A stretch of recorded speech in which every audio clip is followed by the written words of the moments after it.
I'd like to call the Tuesday, March 15th, 2022 Papillion City Council meeting to order. Ms. Barada, would you please take the roll? Sunday, Mumgard, Gaines, Glover, Jaworski, Clute, Stubbe, Ingberg. Would you please join me in the Pledge of Allegiance?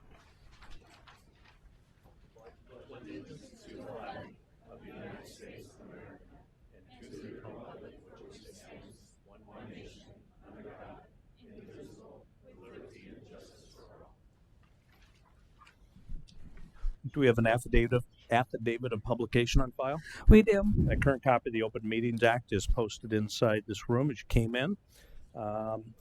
We have a presentation by the Mayor's Leadership Council. Welcome.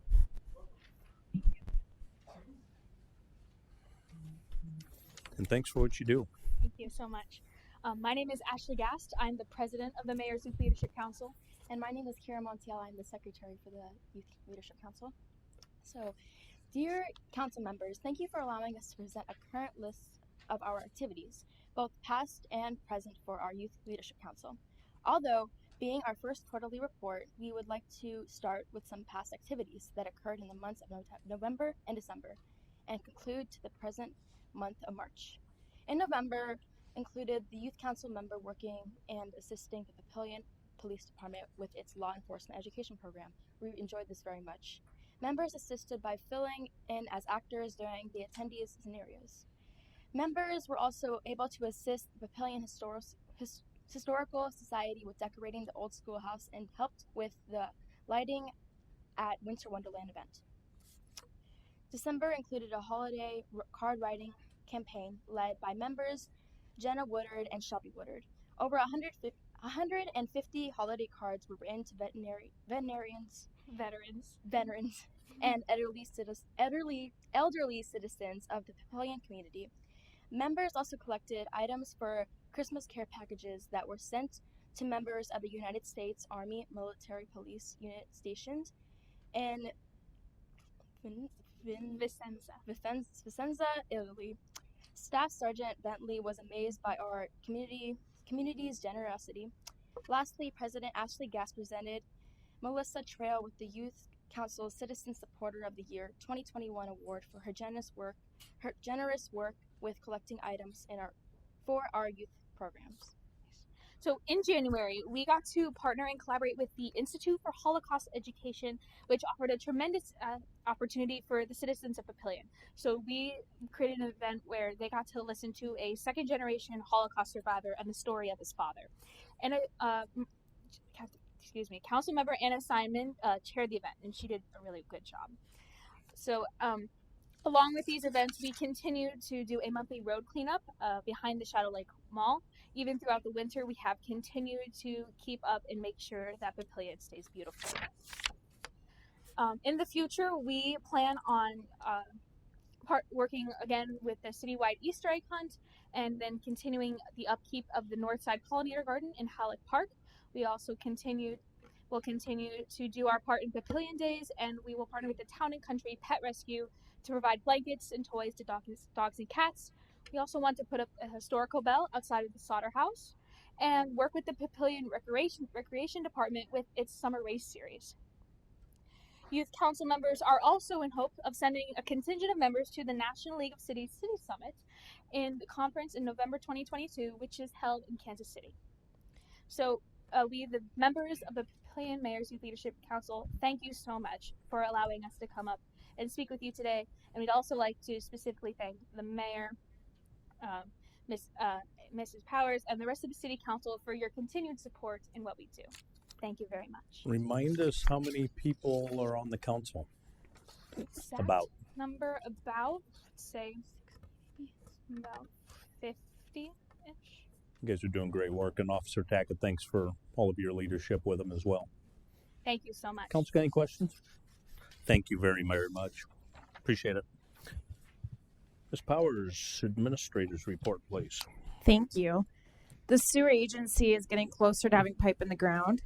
Interviews were held yesterday by the interview committee for the selection of a construction manager at risk for the construction of Phase 1A. 4 firms were interviewed, and the goal is to have one of those approved at the next sewer agency meeting next Wednesday, the 23rd, to begin negotiating a GMP. So it's really exciting times. The sewer agency was also awarded a $3.4 million federal earmark last week as part of the federal appropriations. So exciting and a lot of momentum for the project. And then there will be an official sewer agency groundbreaking ceremony on April 20th in Springfield at 4 p.m. And you should all be receiving an invite for that. And then speaking of groundbreaking, there will be another groundbreaking. The Nebraska Vietnam Veterans Memorial will have a groundbreaking at Sumter Amphitheater on March 29th at 2 p.m. And again, you should be receiving invites for that. So we're really excited for that project as well. And then if you don't have St. Patrick's Day plans, you're welcome to join the Papillion and La Vista 55 plus clubs at the La Vista Senior Center this Thursday, March 17th for a St. Patrick's Day lunch. And if you want to come and help serve, please arrive at 11 a.m. And the event is similar to the Valentine's Day dinner that we host here. So this one's hosted in La Vista. And then finally, City Hall is still on track for council meetings to be moved back there for the first being in April. And a couple of departments have started moving back this week, and the bulk of departments will be moving next week, with the final department moving the last week of this month. And we'll be posting on social media when each department moves over, so the citizens know where to go for those services. And that's all I have. Thank you very much. Do you have a motion to approve the consent agenda? Motion by Councilman Glover. Second by Councilman Gaines. Do we have any proponents or opponents? Any council discussion? Please vote. Sunday, Mumgarde, Gaines, Glover, Jaworski, Stubbe, Ingberg. 7 yeas, 0 nays. Motion passes. Next 2 items are related. Item F1, Ordinance 1961, an ordinance to amend Papillion Municipal Code Section 3526 to update and clarify rules on use of city public funds and to provide for an effective date. Is there a motion to approve Ordinance 1961? Motion by Councilman Ingberg. Second by Councilman Stubbe. Any discussion? Please vote. Sunday, Mumgarde, Gaines, Glover, Jaworski, Stubbe, Ingberg. 7 yeas, 0 nays. Motion passes. Related item F2, Resolution R220035, a resolution to approve a general order establishing and stating rules on the permissible uses of city public funds and to provide for an effective date. Is there a motion to approve Resolution R220035? Motion by Councilman Stubbe. Second by Councilman Sunday. Any proponents or opponents? Council discussion? Please vote. Sunday, Mumgarde, Gaines, Glover, Jaworski, Stubbe, Ingberg. 7 yeas, 0 nays. Motion passes. F3, Resolution R220036, a resolution to approve a public property lease with Thomas W. Gallgroud for an 800 square foot area within Prairie Queen Recreational area adjacent to 12654 Grant Plaza. Is there a motion to approve Resolution R220036? Motion by Councilman Ingberg. Second by Councilman Jaworski. Any proponents or opponents? Council discussion? Mr. Sunday. I just have a question. What's the use? As I understand it, it's just an aesthetic use. Is that correct? His property sits up on a hill, and there were some steps that were built down towards the trail. And when that was built, it encroached onto the city's property as it approached the trail.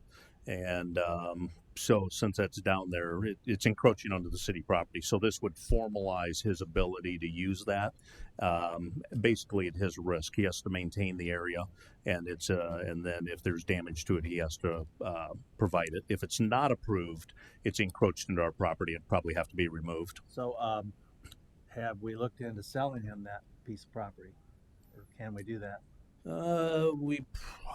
Well, it's dedicated parkland. I don't know if we have a right to sell dedicated parkland. And our general thought too has been not to give up land if we don't have to. But I'll look to Mr. Thielen to answer that.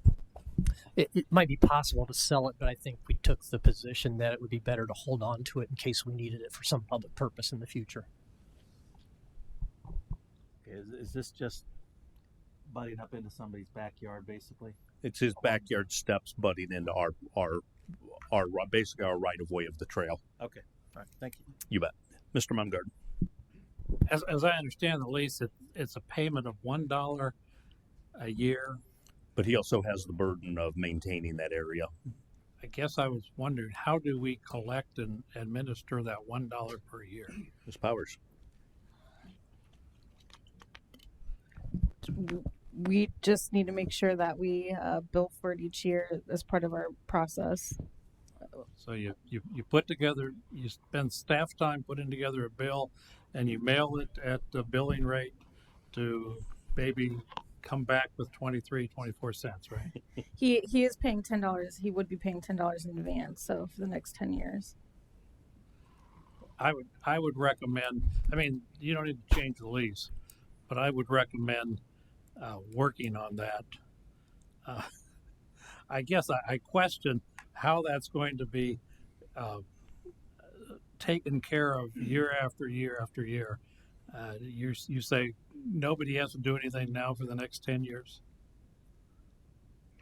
Correct. As far as billing for the next 10 years, correct. Okay, well, that makes more sense than billing them every year. So thank you very much. And I would recommend working on that as an administrative practice.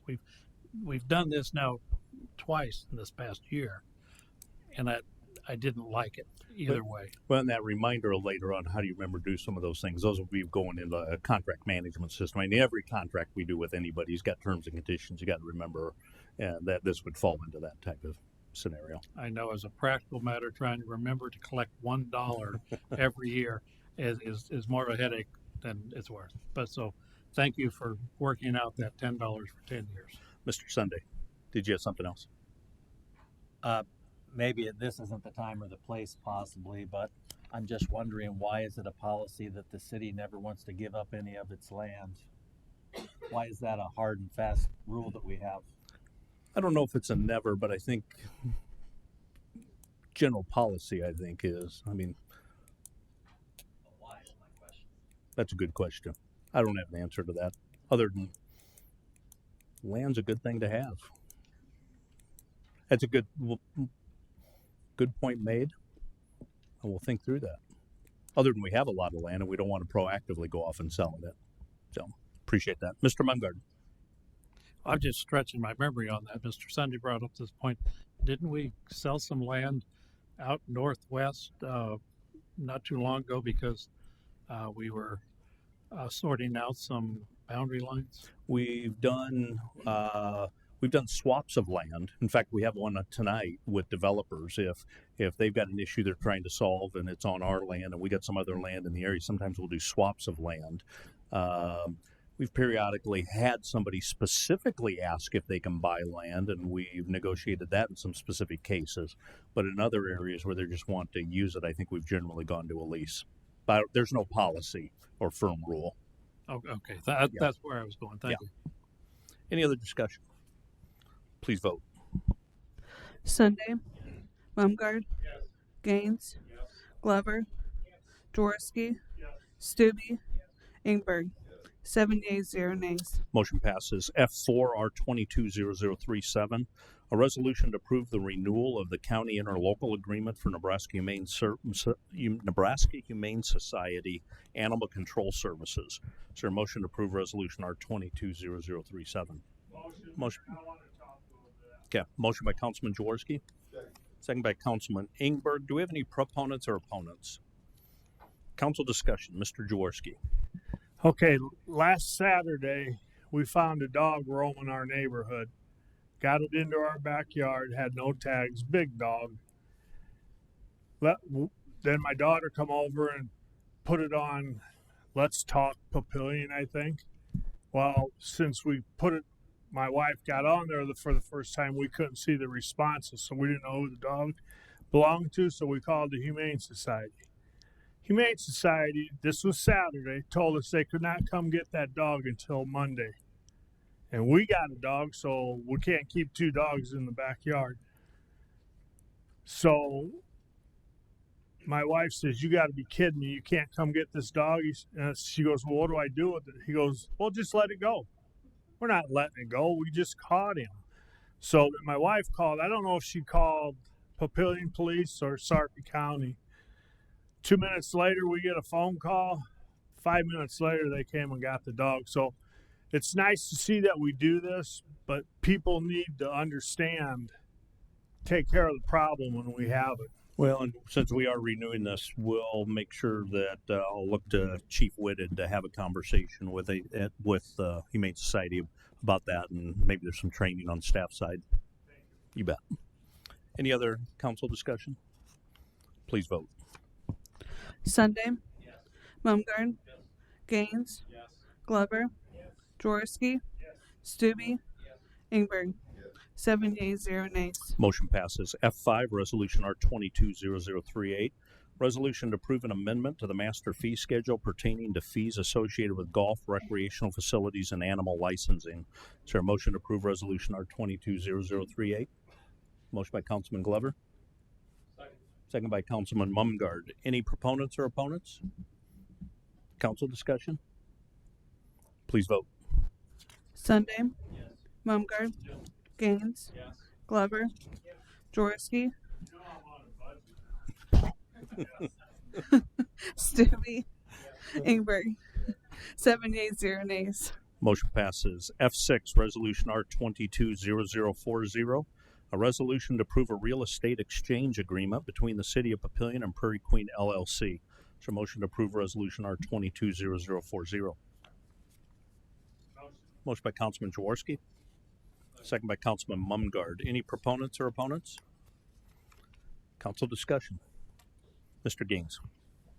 Could somebody give a quick explanation of exactly what's going on here for the public? Yeah, Mr. Sturzma. Is he here tonight? Yes.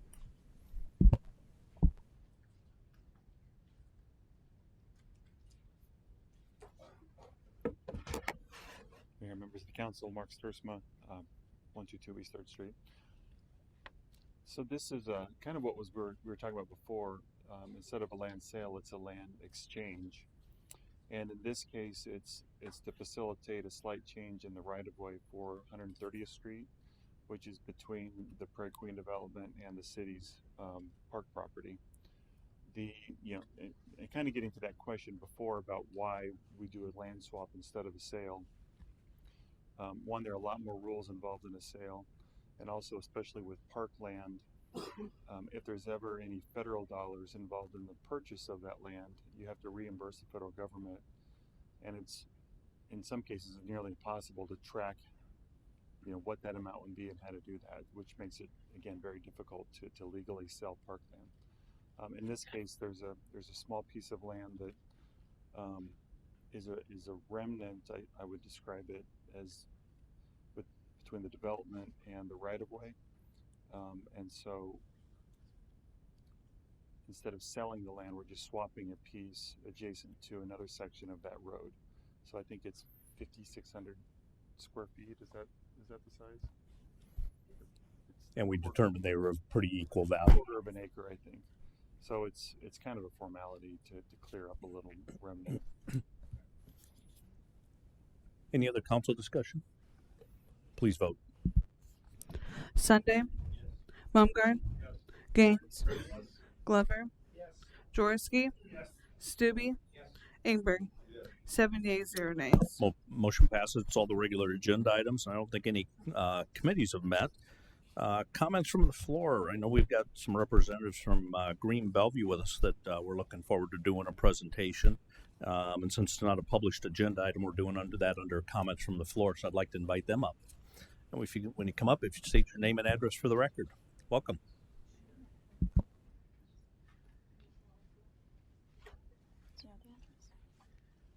Carrie Pillen, 1119 Bridgecrest Road in Bellevue. Hello. So on behalf of Green Bellevue, we just wanted to thank you guys for officially proclaiming that this would be Earth Day, and we're also here to award Public Works with an award, so I'll go ahead and read that off.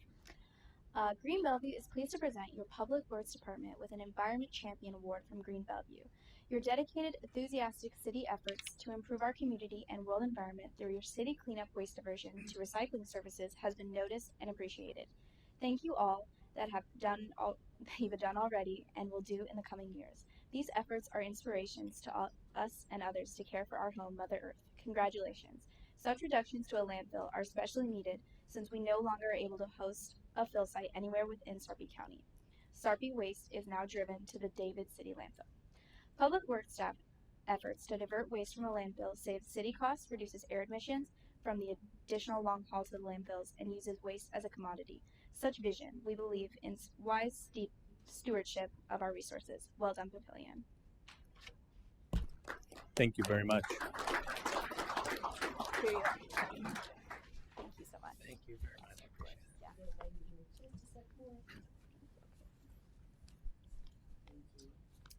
Thank you very much.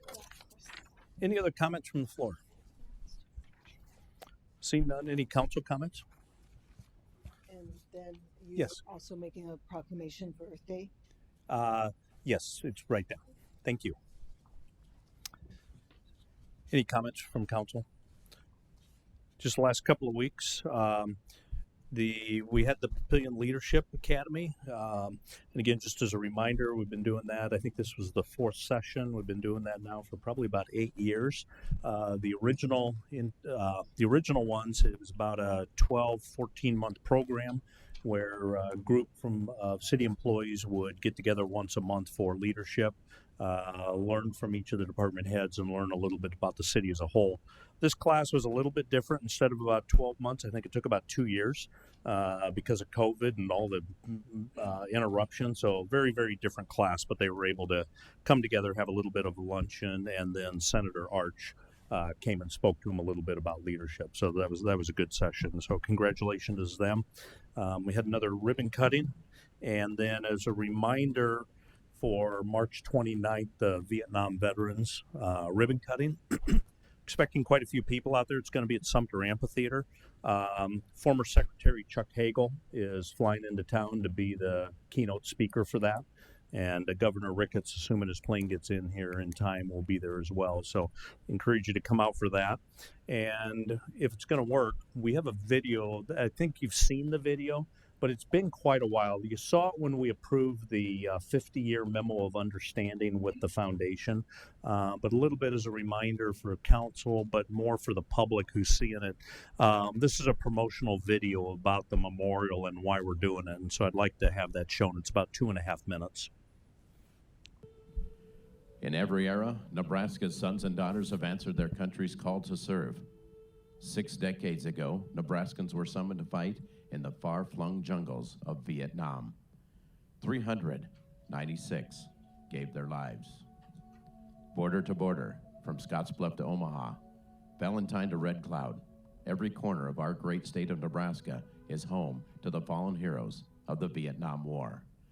The unceasing passage of time makes apparent the vital task of both remembering those Nebraskans who served and educating future generations on the sacrifices made by those who came before them. Today, the Nebraska Vietnam Veterans Memorial Foundation seeks to meet these challenges through the construction and dedication of a new memorial located in Papillion, Nebraska, just a short drive from the Omaha National Cemetery. With generous help from the city of Papillion, as well as educational and technological collaboration with Bellevue University, the foundation is working towards transforming its site into a sacred space that will honor those Nebraskans who served in the Vietnam War and remember those who gave their last full measure of devotion. Paying tribute to each service branch, the memorial will utilize a series of obelisks and sculptures, as well as an iconic Huey helicopter to tell Nebraska's Vietnam story. Beyond the confines of the physical memorial, visitors will be able to explore the history of the war and its impact on individual Nebraskans through strategically posted QR code displays and historical outdoor signage. As the project moves forward, historical facts and narrative accounts of the war will be collected and presented so that all who visit the memorial will be able to gain insight about this pivotal event in our nation's history. To become part of this tremendous opportunity to recognize the sacrifices of Vietnam veterans and foster appreciation amongst future generations of Nebraskans, visit nvvmf.org to learn more about the memorial and the ways you can support its creation through a monetary gift. This memorial is for all Nebraskans, and your commitment is needed to make it a reality. Thank you. So again, thanks to the council. For the public, the city council approved a 50-year relationship with the foundation. The city's donating the land, and it's the top of the hill just south of the Sumter Amphitheater, which is why the ribbon cutting will be at the amphitheater. And just a lot of neat stories of things that are already occurring. But they mentioned the H-1 Huey helicopter that's being restored to the point where it can be on display there. And Iowa Western Community College has an aviation mechanics program, and so they volunteered to help with the restoration. So the Huey's over there. But then active duty maintainers from Offutt have volunteered their time. So you've got an active duty maintainer going out and working with a student in an aviation maintainer program to restore a Vietnam era Huey. But then they have been able to find Vietnam era mechanics who worked on the Huey, and they're going out there as well. So you got a student with an active duty with a Vietnam era restoring that Huey for Papillion. So pretty neat stories are going on. So March 29th, 2 o'clock. I encourage you to be out at Sumter Amphitheater. Public Facilities Committee meeting April 5th before City Council. And then just again a reminder, the next City Council meeting should be at the City Hall. Mr. Glover. Mayor, can you talk about the timeline on that thing again? When it's On the memorial? projected to be done? So, and Nebraska is one of the few states in the United States that does not have a Vietnam Veterans Memorial. So this is a big deal nationwide. The fundraising goal hit a major milestone. The granite has been ordered, and the contract has been signed with the contractor. And so the groundbreaking is March 29th. Significance of that date is that's Vietnam Veterans Memorial Day. And if another milestone in the giving is hit very soon, which there's a high probability that will occur, assuming no supply chain issues, hoping then to have it completed within the year so that on March 29th of next year we could actually have the ribbon cutting. Not going to commit to that because there is a little bit of fundraising still to go, and so of course supply chain could impact that as well. But the goal is March 29th of this year have the ribbon cutting, March 29th next year have the groundbreaking. So thank you. Any other council comments? Is there a motion to adjourn? Motion by Councilman Glover. Second by Councilman Gaines. Please vote. Sunday, Baumgart, Gaines, Glover, Jaworski, Stubbe, Ingberg. 7 yeas, 0 nays. We are adjourned. Thank you.